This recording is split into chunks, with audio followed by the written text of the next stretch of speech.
Assalamualaikum warahmatullahi wabarakatuh.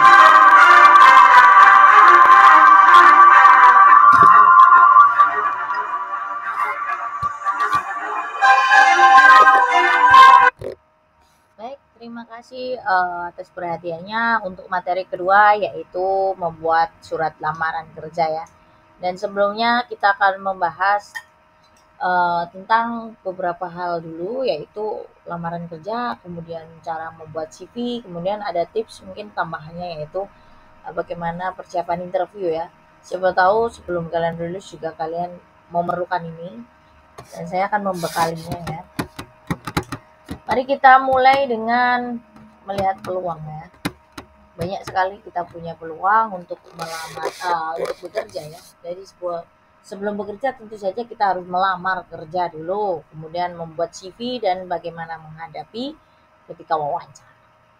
Nah, membuat lamaran kerja yang pertama adalah ada struktur ya atau format yang harus ada di dalam penulisan surat lamaran kerja. Yang pertama, tempat dan tanggal penulisan, perusahaan yang dituju, salam hormat, kemudian ada kata pengantar, kemudian ada biodata pribadi, kemudian ada keterangan pengalaman kerja, skill, harapan, dan penutup. Nah, tips dalam membuat surat lamaran kerja yaitu sebaiknya menggunakan bahasa yang baik dan benar. Tersusun rapi, tidak bertele-tele, surat lamaran juga hendak ditulis secara manual ya, kalau bagus. Tapi kalau saat ini kita sudah mengalami perubahan, banyak sekali yang membuat surat lamaran kerja dengan menggunakan diketik. Tapi ada beberapa perusahaan ya, atau bahkan untuk waktu kita mendaftar CPNS juga, kita menggunakan tulis tangan.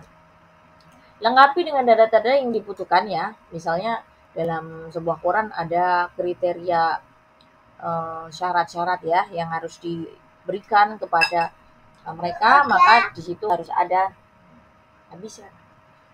harus ada beberapa data yang dibutuhkan. Kemudian ada lampiran surat pendukung lainnya ya, seperti mungkin sertifikat, ijazah, kemudian mungkin CV. Oke, ini adalah contoh dari tulisan dari atas ya. Jadi ada surat, itu tanggal penulisan, tempat, kemudian ada tanggal. Kemudian kepada siapa? Misalnya kepada yang terhormat direktur ya di sini. Tapi kita bisa juga melihat dari perusahaan apa atau bagian humas. Maka kita juga harus kepada yang terhormatnya kepada humasnya ya. Atau HRC ya sekarang kalau dinamanya HRD atau HRC. Nah, itu juga bisa. Kemudian ada perihalnya adalah lamaran kerja. Kemudian ada surat pembuka. Nah, berdasarkan informasi dari media cetak ya. Jadi informasi lowongannya dari mana? Kita tulis ya berdasarkan informasi dari koran ini tanggal sekian gitu kan tentang lowongan pekerjaan ini salah satunya di rumah sakit. Nah, mungkin di bagian gizi melalui surat ini saya ingin mengajukan diri untuk melamar pekerjaan tersebut. Yang dibutuhkan, posisi yang dibutuhkan yaitu apa? Disebutkan juga ya kalau bisa menjadi posisi yang dibutuhkan yaitu menjadi anggota tim gizi ya misalnya.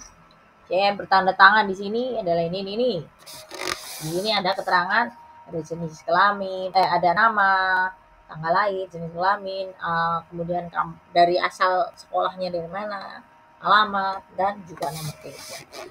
Ini adalah biodata pribadi yang bisa langsung diakses oleh pembacanya. Kemudian dengan hormat ya, ada kalimat pembuka itu tadi, kemudian juga ada kalimat penutup ya. Dengan surat ini saya ingin mengajukan lamaran kerja di rumah sakit yang Bapak Ibu sebagai tenaga bidan. Nah, kalau kalian kan misalnya sebagai tenaga gizi. Ini hanya contohnya. Nah, ini secara fullnya separuh seperti yang di atas boleh, yang di bawah. Nah, dengan hormat saya bertanda tangan di sini. Ini. Kemudian data kelengkapan pendukung lamaran. Itu biasanya ada pas fotokopi KTP, keterangan hidup, ijazah terakhir. Itu biasanya diungkapkan juga sih di surat tersebut ya. Kemudian ada beberapa pengalaman itu bisa ditaruh di CV ya. Demikian surat harapan. Nah, ini adalah penutup. Demikian surat lamaran ini saya buat dengan sebenarnya atas perhatian serta kebijaksanaan saya mengucapkan terima kasih. Hormat saya namanya siapa. Nah, kemudian setelah ada surat, maka kalian juga harus membuat namanya CV ya. Jadi namanya melamar kerja itu tidak hanya membawa CV, tapi kalau bisa menggunakan surat lamaran kerja. Oke. Jadi perihalnya nanti lamaran kerja, lampirannya mungkin ada CV, ada beberapa ijazah, satu lembar gitu kan. Berarti ada beberapa lampiran. Demikian surat lamaran kami yang saya ucapkan banyak terima kasih ini adalah surat penutup. Nah, membuat CV ya, yang pertama CV adalah juga bagian dari lamaran kerja. Tujuannya agar dipanggil atau diwawancara ya. Maka CV harus menarik, harus menimbulkan impresi yang bagus dan juga menunjukkan pengalaman skill yang relevan. Format CV yang pertama ada data pribadi. Yang kedua ada profil diri. Yang ketiga pendidikan formal, yang keempat keterampilan, 5 pengalaman, dan 6 sertifikat pelatihan atau sertifikat kompetensi ya kalau kita bisa mendapatkan sertifikat kompetensi. CV yang baik dan menarik yaitu pertama, jujur atas semua informasi yang ditulis pada CV. Kedua, singkat, jelas, padat. Tiga, memuat informasi inti yang terkait dengan jenis pekerjaannya ya. Misalnya kalian ada punya pengalaman yang sesuai dengan bidang yang diposisikan, yang lowongan kerjanya. Bahasanya disesuaikan dengan bahasa yang diperlukan oleh perusahaan itu. Misalnya kalian mau melamar di luar negeri, maka bahasanya juga bahasa asing ya, dengan menggunakan bahasa Indonesia. Tapi kalau bahasanya perusahaannya itu bahasa Indonesia atau lowongannya ada bahasa Indonesia, maka kita perlu menggunakan bahasa Indonesia. Dicantumkan juga prestasi, sertifikat ya. Nah, ini bentuk dari kurikulum kita ya, atau CV. Itu ada nama, kemudian kelahiran, ada jenis kelamin, status nikah, agama, suku, mungkin ada tambahan tinggi berat badan gitu ya. Alamat ya, yang jelas ada alamat, telepon, mungkin ada situs-situs media sosial yang bisa dihubungi. Kemudian pendidikan formal ya, di sini akan ada uraiannya pendidikan formal dari SD sampai perguruan tinggi ya. Kemudian apa yang diikuti, misalnya ini adalah pelatihan ya. Kemudian seminar itu untuk pelatihan juga, sejenis pelatihan. Kemudian ada kualifikasi atau juga sertifikasi kompetensi ya. Mungkin ada prestasinya juga. Kemudian kalau ada pengalaman kerja ya diungkapkan bahwa saya pernah bekerja di sini ya. Semuanya ditulis. Data pribadi. Ya, data pribadinya biasanya ada pendidikan non formal maupun formal, ada sertifikat kompetensi, ada pengalaman kerja. Kemudian baru di bawahnya demikian riwayat hidup ini saya buat dengan sebenarnya dan tanda tangan. Nah, kemudian setelah itu baru dikirimkan. Nah, ketika kalian itu memenuhi kualifikasi ya atau sesuai dengan bidang administrasi, maka ada tipsnya ketika wawancara ya. Yang pertama adalah survei dulu ya. Jadi sebelum sebelum datang wawancara itu baiknya sebelum 1 hari sebelumnya adalah survei tempatnya. Kemudian datanglah lebih awal, siapkan jawaban atas pertanyaan wawancara, berpakaianlah yang rapi, awali sapaan dan jabat tangan, jujur dan jangan berpilih-pilih. Akhiri perpisahan juga dengan jabat tangan ya. Itu tipsnya.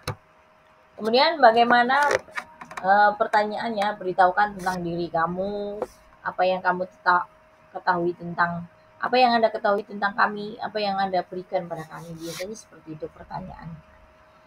Apa yang paling menarik? Jadi jangan tiba-tiba kita menanyakan gaji ya, gitu.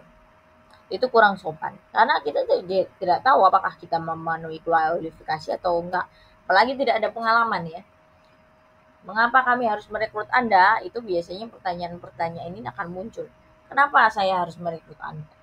Apa Anda punya kelemahan atau Anda punya kelebihan? Apa Anda bersedia kerja lembur? Pengalaman apa saja yang kamu punya? Gitu kan? Apakah dia nanti akan masuk kualifikasi? Ya, itu dengan pertanyaan tersebut. Anda juga bisa bekerja dalam satu tim. Apa yang Anda cari di dalam sebuah pekerjaan? Nah, ini pertanyaan-pertanyaan ini biasanya ada ya oleh secara psikologisnya seperti itu. Jadi mereka ada tim psikologi yang akan membuat pertanyaan yang mengarah ke kepribadian dan lain-lain. Ya, tips melamar kerja. Cari rumah sakit atau cari tempat kerja yang memiliki nama di bidangnya. Carilah peluang yang tengah berkembang. Pemilihan lokasi juga menentukan. Pemilihan jaringan komunikasi juga kuat. Ya, misalnya tanyakan kepada orang yang lebih berpengalaman bekerja di bidang yang Anda pilih. Jangan paksa diri Anda untuk mendapatkan pekerjaan di luar kemampuan karena gaji yang ditawarkan ya. Misalnya karena gaji yang gede tapi karena bukan bidangnya, yang penting lamar aja. Itu terlalu tidak masuk akal gitu ya. Jadi semua juga harus mempersiapkan ya. Semua orang bisa bicara, tetapi bicara di depan umum perlu dilatih. Maka kemampuan ini harus sering dilatih agar kemampuan di depan umum ini bisa dipakai ketika kita mendapatkan wawancara, gitu ya. Baiklah, itu saja materi yang saya berikan pada materi kedua ini. Nah, tugas kalian adalah membuat sebagai absen pertemuan hari ini, kalian membuat surat resmi dan juga surat CV ya, surat lamaran kerja dan CV untuk bisa mendapatkan absen di hari ini. Terima kasih perhatiannya. Assalamualaikum warahmatullahi wabarakatuh.